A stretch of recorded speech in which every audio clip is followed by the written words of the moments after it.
ጨው ለራስ ብለህ ጣፍጥ ይል ነበር አባቴ አላህ ይራህመውና ማለት ነው። እና ሁሉም ሰው መጣፈጥ ያለበት ለራሱ ነው፣ ለማንም ብሎ አይደለም። ትልቅ ሰዎች ነን።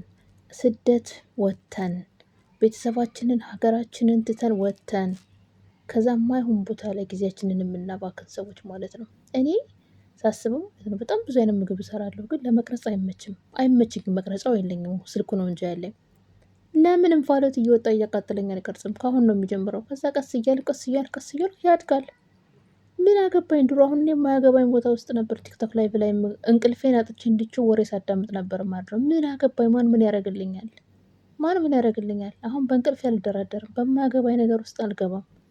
ሰው እንዴት ስደትን ያክል ወጥቶ ስለ ሰው ያቦካል?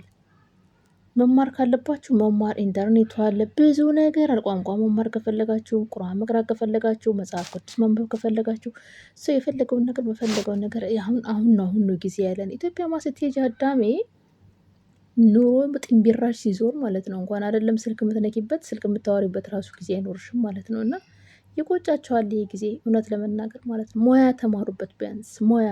እውነት አሁን ሀገርሽ ገብተሽ እንደዚህ ሸዋርማ ቤት ከፍተሽ ወይ ምግብ ቤት ከፍተሽ ትሰሪበታለሽ። ወሬ ማንም ይጠቅማል? የራሷን ጎጆ የራሷን ትዳር እየኖረች እያዳሚ ማለት ነው። እና ኧረ ተው እንብሰል፣ እንጠንክር፣ እንበርታ። ሙያ እና እውቀት ማንም ነው የማይወስድባችሁ ከጭንቅላታችሁ። ገንዘብም ይጠፋል፣ እድሜም ይሄዳል። እውቀታችሁን ግን ማን ይወስድባችኋል? ማንም አይሸማባችሁም። እና በማያገባችሁ አትግቡ። ሙያ ተማሩ፣ የራሳችሁን ህይወት ኑሩ።